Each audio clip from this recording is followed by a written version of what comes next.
ത്രിയേക ദൈവത്തിന് സ്തുതി. ഇന്ന് വലിയ നോമ്പിലെ 38-ാമത്തെ ദിവസമാണ്. ക്രിസ്തു അഭിഷിക്തൻ എന്നതാണ് ഇന്നത്തെ സഭയുടെ ചിന്താ വിഷയം. ധ്യാനത്തിന് ആധാരമായിരിക്കുന്ന വേദഭാഗം വിശുദ്ധ ലൂക്കോസ് എഴുതിയ സുവിശേഷം 4-ാമത്തെ അധ്യായം 16 മുതൽ 22 വരെയുള്ള വാക്യങ്ങൾ. പ്രാർത്ഥിക്കാം. ദൈവമായ കർത്താവേ, തിരുവചനത്തിനായിട്ട് നന്ദിയോടെ സ്തോത്രം കരയറ്റുന്നു.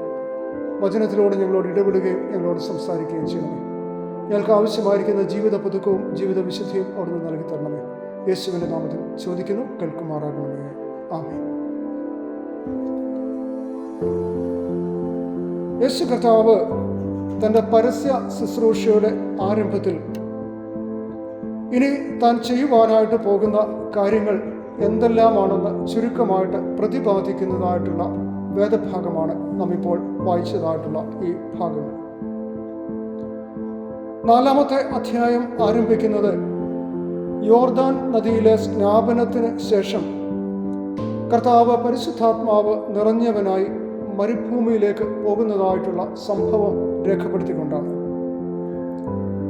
യേശു കർത്താവിനെ മരുഭൂമിയിലേക്ക് നയിക്കുന്നത് പരിശുദ്ധാത്മാവാണ്. ഈ മരുഭൂമിയിൽ കഴിയുന്ന ആളുള്ള കർത്താവിനെ പിശാച് 40 ദിവസം പരീക്ഷിച്ചുകൊണ്ടിരുന്നു എന്ന് നാം വായിച്ച് മനസ്സിലാക്കും. കർത്താവ് പരീക്ഷകളെ അതിജീവിക്കുന്നതായിട്ട് നാം മനസ്സിലാക്കുന്നു. പരീക്ഷകളെ കർത്താവ് അതിജീവിക്കുന്നത് ദൈവ വചനത്തെ ഉപയോഗിച്ചുകൊണ്ട് ആണ്. അതിനുശേഷമായിട്ട് കർത്താവ് താൻ വളർന്നതായിട്ടുള്ള നസ്രയത്തിലേക്ക് വരുന്നു. നസ്രയത്തിൽ വരുന്നതായിട്ടുള്ള കർത്താവ് ശബ്ബത്തിൽ തനിക്ക് പരിചിതമായിരിക്കുന്ന സിനഗോഗിലെ ആരാധനയിൽ പങ്കെടുക്കുന്നു.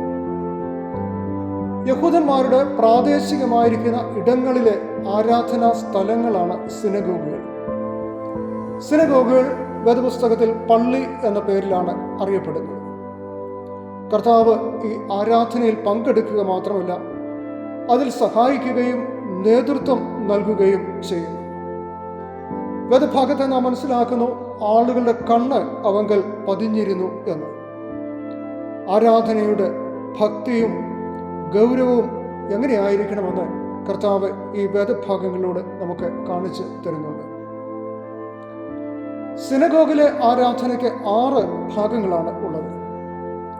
ആരാധനയുടെ പ്രധാനപ്പെട്ട ഭാഗമാണ് ദൈവവചനത്തിൻ്റെ വായനയും കേൾവിയും. യെശയ്യാ പ്രവാചകന്റെ പുസ്തകമാണ് കർത്താവിന് വായിക്കുവാനായിട്ട് നൽകുന്നത്. കർത്താവ് ആ വേദഭാഗത്തെ വായിക്കുന്നു, അത് വ്യാഖ്യാനിക്കുവാനായിട്ട് ശ്രമിക്കുന്നു. വചനത്തിൻ്റെ വായനയും വ്യാഖ്യാനവും ക്രിസ്തീയ സഭയ്ക്ക് എല്ലായ്പ്പോഴും പ്രധാനപ്പെട്ട ഒന്നാണ്. നോമ്പിൻ്റെ ഈ നാളുകളിൽ നാം ദൈവവചനത്തിൻ്റെ വായനയും ധ്യാനവും അധികമായിട്ട് നിർവഹിക്കുന്നതായിട്ടുള്ള നാളുകൾ ആകുന്നു. സിനഗോഗിലെ വായനയ്ക്ക് മുമ്പ് 3 കാര്യങ്ങൾ അവിടെ നടന്നതായിട്ട് നാം മനസ്സിലാക്കുന്നു. ഒന്ന്, യേശു വായിക്കുവാനായിട്ട് എഴുന്നേറ്റ് നിൽക്കുന്നു.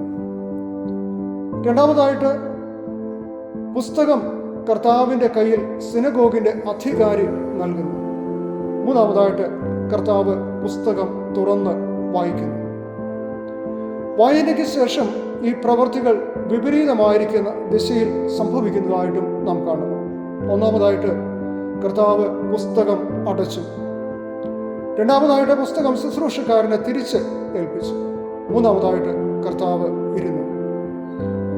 ആരാധനയിലും നമ്മെ ഏൽപ്പിക്കുന്നതായിട്ടുള്ള ശുശ്രൂഷയിലും നാം എത്രമാത്രം ഗൗരവമായിട്ടും ഒരുക്കത്തോടു കൂടിയുമാണ് സംബന്ധിക്കേണ്ടത് എന്ന് കർത്താവ് നമ്മെ ചിന്തിപ്പിക്കുന്നുണ്ട്. യേശുക്രിസ്തു ഈ ലോകത്തിലേക്ക് വന്നത് പിതാവിനാൽ ഐക്യപ്പെട്ടവനായിട്ടാണ്, അഭിഷിക്തനായിട്ട് ആണ്. പിതാവായ ദൈവമാണ് ലോകത്തിലേക്ക് നമ്മുടെ രക്ഷയ്ക്കായിട്ട് തന്നെ അയച്ചത് എന്ന് സുവിശേഷങ്ങൾ യേശുക്രിസ്തുവിനെ കുറിച്ച് സാക്ഷീകരിക്കും. കർത്താവ് ഈ വലിയ ദൗത്യത്തിനായിട്ട് അഭിഷേകം ചെയ്യപ്പെട്ടവനും അത് പ്രാവർത്തികം ആക്കിയവനുമാണ്. മനുഷ്യവർഗത്തിൻ്റെ പാപത്തിൽ നിന്നുള്ള വിമോചനവും വീണ്ടെടുപ്പും യേശുക്രിസ്തുവിലൂടെ സാധ്യമായിട്ട് തീരുന്നു.